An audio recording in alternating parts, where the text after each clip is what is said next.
이제 5월 22일 목요일 마감 시황이 5%입니다. 자, 미국 시장이 조금 상당히 부담된다는 얘기 드렸는데 은봉을 5일선 깨면서 내려가면서 조정이 살짝 시작된 것 같아요. 올해 1분기도 거쳐보셨겠지만 지금 나왔던 부분들이 별로 새로운 건 없습니다. 자, 여기에서 정책을 다 봐야 되는 부분에 비미국과 우리나라를 미국과 달리 좀 구분해서 보시면 좋겠어요. 계속 말씀드렸던 부분이죠. 오늘 드리는 말씀들이 내용이 조금 많을 수 있습니다. 근데 분명히 투자하시는 가운데서 특히나 빅머니들이 다 보고 있는 이슈니까 꼭 좀 같이 봐주시면 좋겠고, 제가 중간에 한번 정리해 드릴게요. 자, 어제 달러 약세가 다시 또 보였습니다. 우리나라 환율에 대한 협상을 한다는 얘기 있었으니까 알아볼 거고, 지금 좀 부각시키고 보고 있는 엔비디아의 젠슨 왕 CEO, 트럼프 아마 들으라고 한 것 같은데 어떤 말인지 한번 보겠습니다. 자, 비미국이 그래도 미국 조정받는 가운데도 상대적인 선방과 강세를 좀 예상하고 있는데 정말 그렇게 되는지 볼 거고요.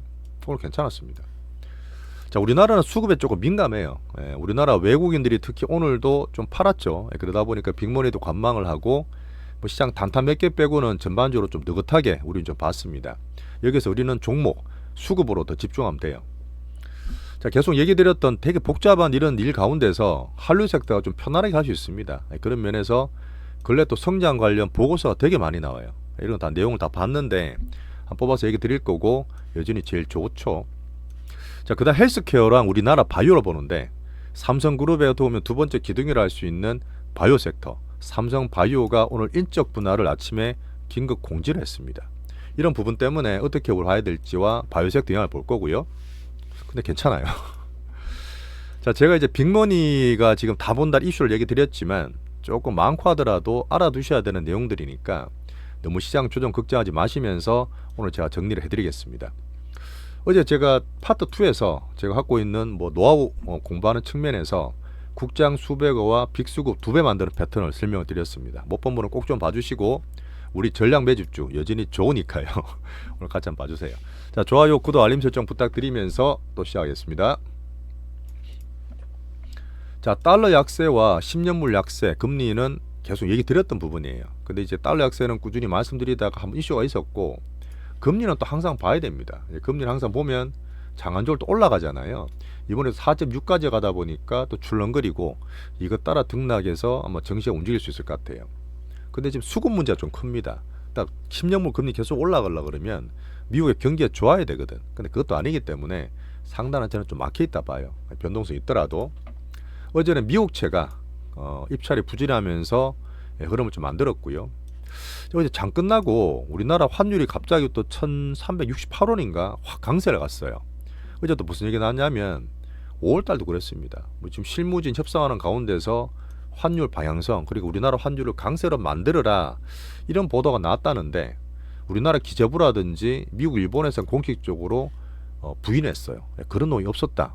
근데 제가 볼 때는 의도와 추세만 보면 됩니다. 단기 이슈 때문에 줄렁거리는 게 중요한 게 아니라 여전히 달러 약세와 우리나라 환율에 대한 강세 흐름을 한번 보면서 보고 있습니다. 설명을 드릴게요.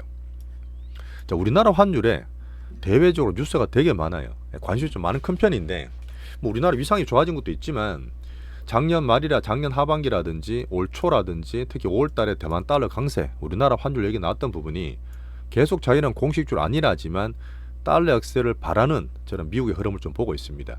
특히나 우리나라는 수출이 아주 대표국이고 지금 최우선 협상국이잖아요. 다른 나라 볼 때 환율 관심 있을 수밖에 없겠죠. 그래서 세상에 돈들이 제일 빠르다 보니까 어쨌든 환율로 들어가서 좀 그런 추이를 보여주고 있다 봅니다. 의도와 추세 한번 보세요. 근데 제가 볼 때는 미국이 자꾸 이게 환율 얘기하는 게 아니라 하지만 좀 급해요. 자, 뒤에 말씀드릴 어떤 돈이나 재정 부채에 대한 그런 문제가 얽혀 있습니다. 자, 미국의 정책을 보면 지금 트럼프가 계속 메가딜 얘기를 드리고 있어요. 메가딜의 가장 큰 게 감세안이잖아요. 이 감세안이 트럼프가 공약하고 제가 갖고 있는 것 중 가장 핵심 법안이에요. 가장 큰 핵심 법안이고 미국의 성장을 키울 수 있는 법안인데 너 부채가 많아진다는 거지. 어제 말씀드린 재정부채가 3.3조 달러나 증가하기 때문에 이 부담이 계속 트럼프와 미국의 흐름을 발목을 잡고 있습니다. 재정 적자를 많이 줄일라 했어요. 근데 생각보다 덜 줄였잖아요. 도지부서 머스크도 중간에 나가시고 그런데 돈을 이렇게 더 쓸라 그래 이런 흐름이 좀 나오는 겁니다. 근데 이거는 새로운 게 아니에요. 새로운 게 아닙니다. 자, 하원에서는 본회의 또 상정을 또 했고요. 아마 5월 달에 하원 문제가 있을 것 같고 넘어가면 상원에서는 6월. 그다음 부채안도 제가 본다 했잖아요. 이제 빌드업하면서 시장 보고 있는데 얘들 7, 8월까지 가면서 조금의 부담을 줄 수 있죠. 근데 계속 빠지느냐? 제가 등락길에 있지 않습니까? 얘들이 이렇게 또 재정 문제에 대한 돈을 쓰려고 완화를 하면서 재정 부채를 또 걱정을 줄이려는 이슈들을 다수 만들어요. 어제 보신 분 계시겠지만 지금 오늘 비트코인이 신고가 찍었습니다. 11만 불 넘어갔어요. 이 신고가 났다는 얘기는 새로운 이 스타트라 말씀드렸는데, 자, 스테이블 코인을 상원 표결하기 위해서 지금 준비를 거의 다 했답니다. 스테이블 코인이란 말은 미국의 어떤 그 국채를 수요를 키우기 위한 방책이라 말씀드렸잖아요. 그러다 보니 코인에 대해서 규제를 더 풀어주기 위해서 비트코인 수요가 몰렸다 보시면 되고, 어제 트럼프가 또 그랬어요. 2008년에 많이 들어보셨겠지만 페니메 프레디맥이라는 회사가 있습니다. 정부기관인데 되게 중요한 주택 모기지 이걸 관리한 핵심 기관이에요. 얘들을 상장시키려 했습니다. 트럼프가 의지를 갖고 있는데 지금 민영화를 하게 되면 갖고 있는 정부 보증도 부담이 줄게 되겠죠. 근데 상장하면 돈이 들어오면 자본 조달해서 또 재정 부담 줄이면서 미국 국채에 대한 수요가 생길 수 있습니다. 자, 그다음 계속 얘기드렸던 재무장관 베센트는 이미 앞에 카드를 많이 공개를 했는데 은행이 가지고 있는 은행 규제 SLR이라든지 은행 규제를 완화해서 또 미국 국채에 대한 수요를 늘리려고 있어요. 이런 부분이 다 준비가 돼 있기 때문에 무조건 부담대가 떨어진다기보다는 단기 조정이지만 출렁거리는 그런 말씀을 드리는 거죠. 어쨌든 달러 약세를 바라는 것 같은데 갑자기 확 금융치료 받을 만큼 그런 패권 손상 안 가면 좋겠다, 이런 계속 보이는 겁니다. 자, 그러면 어쨌든 무역에서도 적자를 해소하기 위해서 관세 협상을 할 텐데 녹록치는 않을 거 아니에요. 이런 계속 같이 보시면서 우리나라가 지금 대선 때문에 협상이 좀 미뤄졌잖아요. 우리 저는 그게 다행이라 봅니다. 급하게 막 안 끌려야 되거든요. 지금 중심이 없으니까 아직까지. 또 대선 전까지 우리나라 수급이든 뭐든 흐름이 좀 아직 안 나오고 있는 부분인데 이 대선 흐름 보면서 챙기겠습니다.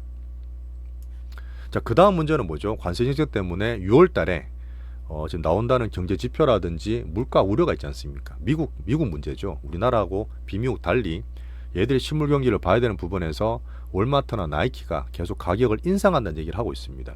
제가 보는 건 뭐냐면 애플이거든. 사실 애플은 중국이랑 안 풀리고 관세 안 풀리면 더블씩 올려야 돼요. 아이폰을. 트럼프 아직 안 하고 있으니까 애플 보면서 이거는 또 미국만의 문제입니다. 미국의 경기와 물가는 미국의 다른 사이클에 있잖아요. 비미국과 달리 보시고. 자, AI 이슈를 잠깐 볼 텐데, 자, 엔비디아의 젠슨 왕이 중동까지 와서 그런 큰 딜도 따내고 상당히 이쁨을 받고 있죠. 아주 각광을 나타내고 있는데 어제는 대놓고 그랬습니다. 트럼프 정책 미국이 관세 중국을 때리는 이유가 그래 되면 미국의 피해가 훨씬 더 큽니다. 대놓고 트럼프 규제안에 비판을 해버렸어요. 자, 이렇게 되면 트럼프가 한마디 할 것 같은데 이 반응을 좀 보고 좀 기다리고 있고요. 결국은 좀 당근을 달라는 얘기입니다. 규제를 하지 말고 미국의 AI를 더 키워달라는 얘기니까. 근데 제가 큰 흐름상 봤을 때 미중의 기술 패권은 규제가 완화되는 큰 흐름도 저는 보고 있죠. 자, 오픈 AI 제가 찾아보고 있는 샘 얼트만 CEO인데 아이폰 쓰는 분 아실 거예요. 조니 아이브. 이분이 아이폰과 아이맥과 애플워치를 다 디자인했던 분입니다. 애플이 나가신 지는 한 6년 됐는데 그분이 새로 만든 회사가 있어요. 애플 디바이스 전용 디바이스를 만드는 회사를 우리나라 한 7조 원 주고 이 오픈 AI가 인수를 어제 결정했습니다. 앞으로 스마트폰 말고 AI 관련 전용 디바이스가 뭔가 나올 수도 있겠죠. 물론 몇 년부터 하던 얘기긴 한데 제가 계속 온 디바이스 관심을 가지고 있는 이유기도 합니다. 자, 그다음 헬스케어. 이게 참 좋았는데 반등을 주다가 그 유나이티드 헬스케어가 지금 말이 좀 많잖아요. 다우 그룹이다 보니까 얘가 이제 8% 급락했어요. 왜 그랬냐면 충격이 내부 폭로가 나왔거든요. 회사의 비용을 절감하기 위해서 요양원에 있는 환자들을 일부러 안 보내는 거예요. 병원에 보내게 되면 정부에서 받는 그런 것들이 떨어지기 때문에 아픈 분을 안 아픈 척하면서 오히려 이송료를 낮은 곳에 보너스를 주는 거죠. 회사의 어떤 수익을 위해서 환자를 희생시키는 환자 안전 제한테 안 좋은 이슈가 나왔습니다. 그러다 보니까 8% 급락을 했고 이 부분이 헬스케어 영향을 좀 주면서 우리나라 바이오는 좀 좋지만 우리나라는 삼성 바이오 공시가 나오다 보니까 좀 괜찮았다 보시면 돼요. 어째 바닥권을 저는 봅니다. 자, 그래서 나스닥 지수는 어째 조정받겠지만 그 장기 추세 말씀드렸던 18,200 여기 위에는 오바라 봤기 때문에 그 정도 등락 정도 보면서 미움 보겠습니다. 자, 비미국은 상대적으로 올 1분기도 그랬지만 조금 낮다는 얘기를 드렸어요. 그러다 보니까 제가 이 참고지수 말씀드렸는데 금도 3,340불 다시 올랐어요. 자, 비트코인 아까 말씀드렸지만 11만 불 신고가 훌쩍 찍어버렸습니다. 하반기 스테이블 코인에 대한 미국 정체가 완화되는 기대가 있기 때문에 이쪽으로 분명히 돈이 들어가는 신자산으로 좀 보시면 좋겠고, 가지고 계시는 홀더분들은 계속 홀딩하면 좋겠어요. 뭐 출렁거리더라도 추세가 좋아지게 보이니까요. 자, 비미국은 정시간 봅니다. 어쨌든 유럽도 오늘 괜찮아요. 미국은 1% 2% 떨어져도 다른 나라 쪽은 정시간 괜찮았던 부분이고, 이머징 홍콩 이쪽도 여전히 괜찮아요. 덜 빠져 0.8% 빠진 것 같더라고요. 근데 우리나라는 항상 보지만 수급 문제죠. 우리나라는 조금 수급이나 투심이 조금 더 민감합니다. 특히 외국인 오늘도 팔다 보니까 아주 많이 팔지는 않았는데 코스피 선물한 10,000계약 좀 줄이면서 8,000계약 때리다 보니까 조금 더 빠졌어요. 근데 그때 우리나라 넘어가기 전에 제가 중간 정리를 좀 적어놨는데, 미국과 비미국과 우리나라를 따라 보시는 일 꾸준히 다시 한번 드리고, 1분기 했는 것처럼 지금 미국에서 나왔던 그런 얘기들이 있죠. 전부 다 새로운 불확실성은 아니에요. 어떤 정도에 대한 부분만 제가 과정 관리하면 되는데, 미국만의 경기가 다르기 때문에 재정부채다, 경기 물가 부담은 얘들만의 문제예요. 미국장에 빠져서 다른 나라에 영향을 줄 수 있겠지만 이 근본 부분 때문에 어떻게 보면 트럼프도 그렇습니다. 금융치료 받고 엄청 큰 고생을 했잖아요. 다시 한번 정책을 더 강화하면 금융치료 또 받을 수 있고 자기 나라 신뢰나 패권이 손상받을 수 있어요. 그런 것 때문에 정책 완화되는 모드는 여전히 저는 보고 있습니다. 비미국의 상대적 강세를 예상하는 큰 흐름, 우리나라 환율을 또 우려하는 분이 계세요. 뭐 저는 그렇게까지 걱정은 하지 않습니다. 환율 한번 보시면 작년 12월 달에 비상기업 나왔을 때 우리나라 환율이 확 뛰고 많이 약세로 갔거든요. 지금 달러도 보고 다른 나라 다 보겠지만 우리나라가 지금 정시뿐 아니라 환율도 많이 디스카운트 돼 있어요. 우리나라 환율 조작 한 적도 없습니다. 우리나라 인위적으로 환율 약세를 만든 적이 없기 때문에 오히려 지금 강세를 살살 만들어주는 거 있죠. 이 흐름들은 절대 정시에 저는 나쁘게 보지 않아요. 여기에 따라서 외국인 들어온 시기를 보는 거지 환율 강세를 걱정하지 마시라는 얘기를 드립니다. 혹시나 제가 말씀드렸던 부분이 너무 복잡해, 뭐가 뭔지 모르겠어 이런 분 우리나라 넘어가셔서 제가 한류 섹터 막 복잡한 거 치려면 빅머니가 좀 하는 것처럼 현재로 제일 좋아요. 제일 프리미엄급 상품이고 수급들이 단순하기 때문에 한류 섹터를 관심 좀 가지면 좋겠습니다. 역시 현금 같은 삼전 너무 현금 같아요. 놀라서 현구 중이고, 바이오 섹터는 여전히 바닥권에 있으니까 지금부터는 조금 반등을 기다리고 있습니다. 혹시나 익절한 현금 갖고 있는 분들은 급하게 쓰지 마세요. 아직은 쓸 때가 아닙니다. 자, 우리나라 넘어갈게요. 우리나라는 오늘 외국인들이 조금 팔았다 했잖아요. 그러다 보니까 전반적으로 오늘 좀 느긋하게 저는 관망했습니다. 뭐 종목 수급은 다 받겠지만 레포트 보면서 좀 하루를 보냈고, 조정 받더라도 분명히 미국보다 딴 나라보다는 적게 빠질 수 있어요. 그 종목을 찾으면 되고, 오늘 달바라고 있습니다. 여성분은 아실 건데 달바 글로벌이라고 코스피에 상장했어요. 얘도 우리나라 한류 섹터의 K뷰티 화장품입니다. 얘가 시총이 1조가 넘어갔어요. 이런 흐름도 지금 같이 봐야 될 흐름들이고, 왔다 갔다는 뭐 두산에너, 나우로봇 이런 것들 왔다 갔다 하는 게 있잖아요. 뭐 진단키트가 막 단타 있었는데 뭐 그런 건 단기 흐름이고, 환율은 1379원 좀 강세 보이고 있고요. 하지만 외국인 아직 들어오고 있지는 않죠. 환율 강세에도 아직은 안 사죠. 이렇게 저는 보는데, 어떤 분은 그렇게 물어보시더라고요. 야, 내 국내에서 여전히 경기도 안 좋다고 수출도 그렇고 미국 중을 눈치 봐야 되고 이런 흐름에 계속 안 좋은 비관론이 있으시던데, 제가 여러 번 드리고 주기적으로 말씀드리지만 우리나라 국장을 이렇게 롤코로 만들고 또 고랑 만드는 거는 결국 외국인들이야. 지금 안 사고 얘들이 막 사다가 쉬다가 좀 팔다 막 그러고 있는데, 제가 큰 흐름 봤을 때는 아마 제 시황 보시는 게 저는 맞다 봅니다. 어쨌든 올해는 국장에서 제일 좋은 사이클 종목장 만들어 갈 수 있다 보니까 같이 한번 보시죠. 자, 종목장 보는 거는 어디로 돈이 가느냐, 이게 저는 제 관점이고요. 지금 어쨌든 복잡한 가운데서 수출 관련 너무 뭐 환율 걱정하지 마시고 한류 섹터가 여전히 제일 좋습니다. 제가 레포트 되게 많이 나왔는데 오늘 나왔던 것 중에 여러 가지 보니까 유럽도 열린다는 얘기 있어요. 유럽이 열린 게 뭐냐면 KBT에 대한 얘기인데, 유럽이 원래 뷰의 가장 완성된 국가들이거든. 원조국들인데 지금 미국이든 유럽이든 중동이든 딴 데는 다 열려 있고, 유럽까지 열린다는 얘기는 진짜 에스테틱, 이 K뷰티에 대한 흐름은 정말 좋아질 수 있는 거예요. 그래서 여러 가지 추천도 하고 했지만 우리가 갖고 있는 우리 종목들이 이제 제일 좋아요. 밸류든 성장이든 나눠서 봐도 제일 좋으니까 계속 얘기 드렸던 전략 매집주 아침에 살짝 출렁거렸지만 유튜브 게시판 올려드렸어요. 꾸준하게 잘 가져가시면 좋습니다. 수급이 제일 간단해요. 제일 간단하고 제일 좋습니다. 자, 중국 관련 이게 볼 땐 수혜주 중에 바이오스태틱 오늘도 신고가 가다가 출렁거리고 있지만 좋고, 자, 푸드 대장주도 오늘 다른 애들 많이 빠졌거든요. 며칠 빠졌는데 얘는 대장이다 보니까 우리 절반 익절하고 남았는 것들 여전히 양호한 조정 좋습니다. 게임 대장주도 신고가 모드 중에 살짝 조정 괜찮고, 엔터 대장 이번 주 익절하면 좋은데 물론 덜 빠졌죠. 약보합 정도긴 한데 오늘 살짝 쉬고 있었고요. 계속 기다리면 됩니다.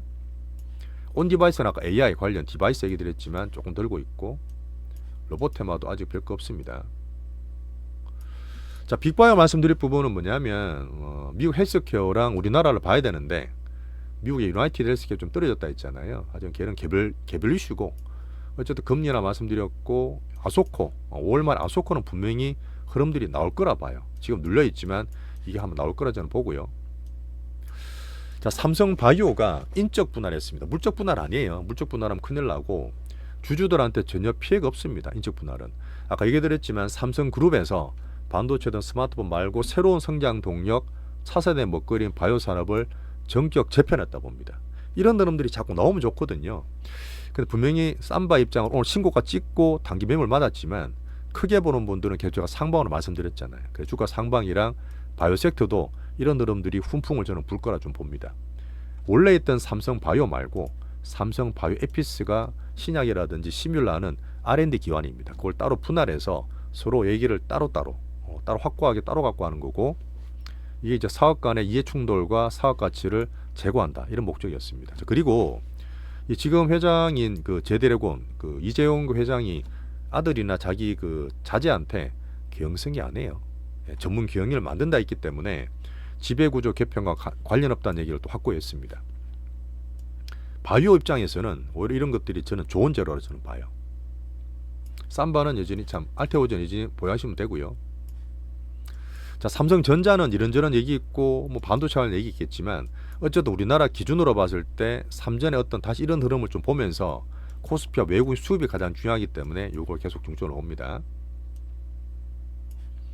자, 어제 얘기 드렸지만 그 빅머니 스트림에 대한 이런 재료들 다 보고 난 다음에 어디로 돈을 가는지 오늘은 조정받았기 때문에 조금 이제 전체로 봤지만 복잡 다변화다 할 때는 지금 상태에서 사실은 한류 섹터 좋긴 해요. 자, 미국이랑 비미국이랑 우리나라 종목장 분명히 따로 보셔야 되고, 바이오 바닥권에서 현금 같은 삼전 뭐 너무 행보니까 그럴 수도 있는데 갖고 있는 현금들을 잘 유지하시면서 이 조정장을 종목장을 보시면 좋겠습니다. 자, 멤버십 이야기 이어갈 테니까 입으로 넘어갈게요.